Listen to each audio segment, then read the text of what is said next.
শুরুতে জানিয়ে দেব ইসরায়েলের উপর এবার পূর্ণ অস্ত্র নিষেধাজ্ঞা আরোপ করল স্পেন। জানিয়ে দেব এবছর 3 বার আকাশসীমা লঙ্ঘন করছে রাশিয়া, অভিযোগ করছে নরওয়ে। অন্যদিকে রয়েছে যুক্তরাষ্ট্রের সঙ্গে পারমাণবিক অস্ত্র চুক্তির মেয়াদ বাড়াতে চায় ভ্লাদিমির পুতিন। সর্বশেষ জানিয়ে দেব গাজা যুদ্ধ আমাদের এখনই বন্ধ করতে হবে, জানিয়েছে ডোনাল্ড ট্রাম্প। এতক্ষণ শুনছিলেন সংবাদ শিরোনাম, এবারে বিস্তারিত। ইসরায়েলের উপর পূর্ণ অস্ত্র নিষেধাজ্ঞা আরোপ করল স্পেন। ফিলিস্তিনের অবরুদ্ধ গাজা উপত্যকায় গণহত্যা ঠেকাতে দখলদার ইসরায়েলের উপর পূর্ণ অস্ত্র নিষেধাজ্ঞা আরোপ করেছে স্পেন।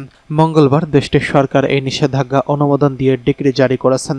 স্প্যানিশ অর্থমন্ত্রী কার্লোস কুয়ারপো এক সংবাদ সম্মেলনে বলেছেন, নিষেধাজ্ঞার আওতায় ইসরায়েল স্পেন কোনো সামরিক সরঞ্জাম, দ্বৈত ব্যবহারের সামরিক পণ্য এবং প্রযুক্তি পাঠাবে না। এছাড়া স্পেন এই ধরনের কোনো পণ্য বা প্রযুক্তি ইসরায়েল থেকে আমদানি করবে না। নিষেধাজ্ঞার আওতায় সামরিক কাজে ব্যবহৃত হতে পারে এমন বিমানের জ্বালানি অনুরোধও আটকে দিয়েছে স্পেন। সঙ্গে ফিলিস্তিনের অধিকৃত পশ্চিম তীরে অবৈধ ইসরায়েলি বসতিগুলো থেকে আসা পণ্য আমদানি এবং সেগুলোর বিজ্ঞাপন স্পেনে প্রচারে নিষেধাজ্ঞা দেওয়া হয়েছে। স্প্যানিশ বাণিজ্যমন্ত্রী বলেছেন, ইসরায়েলের বিরুদ্ধে পূর্ণ অস্ত্র নিষেধাজ্ঞার ব্যাপারে আন্তর্জাতিক ক্ষেত্র তৈরির ক্ষেত্রে স্পেনের অস্ত্র নিষেধাজ্ঞা একটি বড় পদক্ষেপ। 2023 সালে গাজায় দখলদার ইসরায়েলের বর্বরতা শুরুর পর স্পেন সরকার ইসরায়েলের উপর অস্ত্র নিষেধাজ্ঞা আরোপ করেছিল। যদিও বিভিন্ন ফাঁকফোকর থাকায় স্পেন থেকে ইসরায়েল সামরিক কাজে ব্যবহৃত পণ্য গেছে। এতদিন যে নিষেধাজ্ঞা ছিল, আজকের ডিক্রির মাধ্যমে সেই আইন ভিত্তি পেয়েছে বলে জানিয়েছে দেশটির সরকার।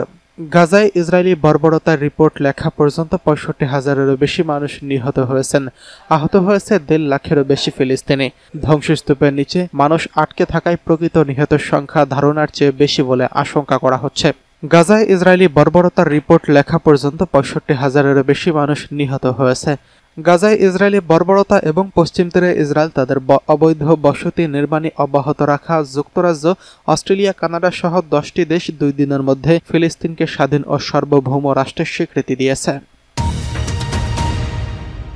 এদিকে এবছর 3 বার আকাশসীমা লঙ্ঘন করছে রাশিয়া, অভিযোগ নরওয়ের।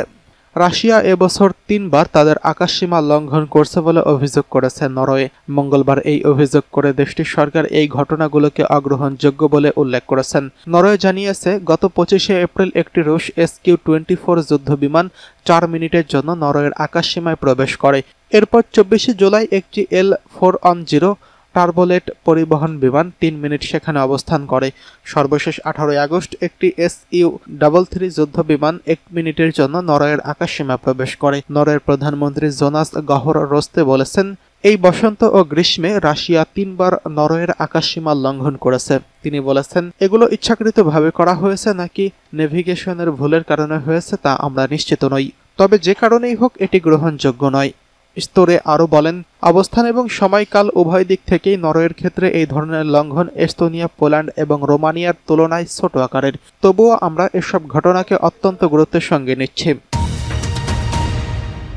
এদিকে যুক্তরাষ্ট্রের সঙ্গে পারমাণবিক অস্ত্র চুক্তির মেয়াদ বাড়াতে চায় ভ্লাদিমির পুতিন।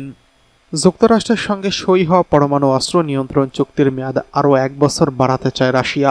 সোমবার যুক্তরাষ্ট্রের প্রেসিডেন্টকে এমন প্রস্তাব দিয়েছে রাশিয়ার প্রেসিডেন্ট ভ্লাদিমির পুতিন। অস্ত্রের সংখ্যা সীমিত রাখতে 2010 সালে পারমাণবিক অস্ত্র নিয়ন্ত্রণ সংক্রান্ত নিউ স্টার্ট চুক্তি স্বাক্ষর করে রাশিয়া এবং যুক্তরাষ্ট্র। এই চুক্তির মেয়াদ ফেব্রুয়ারিতে শেষ হওয়ার কথা রয়েছে। তার আগে পুতিনের পক্ষ থেকে এমন প্রস্তাব এলো। হোয়াইট হাউসের প্রেস সেক্রেটারি ক্যারোলিন লেভিড বলেছেন, পুতিনের প্রস্তাব খুবই ভালো শোনাচ্ছে। তবে তিনি যোগ করেছেন যে মার্কিন প্রেসিডেন্ট ডোনাল্ড ট্রাম্প নিজেই এই প্রস্তাবের ব্যাপারে বক্তব্য রাখবেন। এই চুক্তি যুক্তরাষ্ট্রের রাশিয়ার শেষ কৌশলগত পারমাণবিক অস্ত্র নিয়ন্ত্রণ চুক্তি। এতে কেবল একবার 5 বছরের বর্ধিতকরণের সুযোগ ছিল, যা 2021 সালে পুতিন এবং সাবেক মার্কিন প্রেসিডেন্ট জো বাইডেন কার্যকর করেছিলেন। প্রস্তাবটি এসেছে এমন সময় যখন ইউক্রেন ট্রাম্পকে রাশিয়ার উপর আরও কঠোর নিষেধাজ্ঞা আরোপ করতে বোঝানোর চেষ্টা করেছেন। পুতিন বলেন, নিউ স্টার্ট চুক্তির অধীনে নির্ধারিত প্রধান সংখ্যাগত সীমাবদ্ধতাগুলো 2026 সালের 5ই ফেব্রুয়ারির পর আরও 1 বছরের জন্য মেনে চলতে প্রস্তুত রয়েছে রাশিয়া। তিনি আরও বলেছেন, পরে পরিস্থিতি বিশ্লেষণের উপর ভিত্তি করে আমরা সিদ্ধান্ত নেব যে স্বেচ্ছায় আরোপিত সীমাবদ্ধতাগুলো বজায় রাখা হবে কিনা। ট্রাম্প জুলাই মাসে বলেছিলেন যে নিউ স্টার্ট চুক্তিতে নির্ধারিত মোতায়েনকৃত কৌশলগত পারমাণবিক অস্ত্রের সীমাবদ্ধতাগুলো চুক্তির মেয়াদে 5 ফেব্রুয়ারি শেষ হওয়ার পরও বজায় রাখতে চায় তিনি। রাশিয়া এবং যুক্তরাষ্ট্রের হাতে সবচেয়ে বেশি পারমাণবিক অস্ত্র ভান্ডার রয়েছে। অনেক বিশেষজ্ঞ আশঙ্কা করেছেন যে সীমাবদ্ধতাগুলো শেষ হলে উভয় পক্ষ কৌশলগত অস্ত্র মোতায়েন বাড়ালে অস্ত্র প্রতিযোগিতা আরও তীব্র হতে পারে। চুক্তি অনুযায়ী মোতায়েনকৃত কৌশলগত পারমাণবিক ওয়ারহেডের সংখ্যা 1550 এবং ডেলিভারি ভেহিকেল এর সংখ্যা প্রত্যেক পক্ষের জন্য 7 শতাধিকের মধ্যে সীমিত থাকবে। পুতিন বলেছেন এই প্রস্তাব বৈশ্বিক পারমাণবিক অস্ত্র বিস্তার রোধের স্বার্থে এবং এটি ওয়াশিংটনের সঙ্গে অস্ত্র নিয়ন্ত্রণ নিয়ে আলোচনা সূচনা করতে সহায়তা করতে পারে। তিনি বলেছেন এই পদক্ষেপ কেবল তখনই কার্যকর হবে যদি যুক্তরাষ্ট্র একইভাবে কাজ করে এবং বিদ্যমান প্রতিরোধ ক্ষমতা ও ভারসাম্যকে দুর্বল ও লঙ্ঘন করে এমন পদক্ষেপ না নেয়। ইউক্রেন যুদ্ধ শেষ করতে সম্মত হওয়ার জন্য ট্রাম্পের চাপের মুখে রয়েছেন পুতিন। প্রস্তাবটি মস্কোর নীতিতে একতরফা পরিবর্তন বলে মনে করা হচ্ছে, কারণ এতদিন পর্যন্ত তারা জোর দিয়ে এসেছে যে এই ধরনের বিষয়ে তারা কেবল তখনই ওয়াশিংটনের সঙ্গে আলোচনায় বসবে যদি সামগ্রিক সম্পর্ক যা ইউক্রেন যুদ্ধ নিয়ে তীব্র মতভেদের কারণে ক্ষতিগ্রস্ত এবং উন্নত হয়।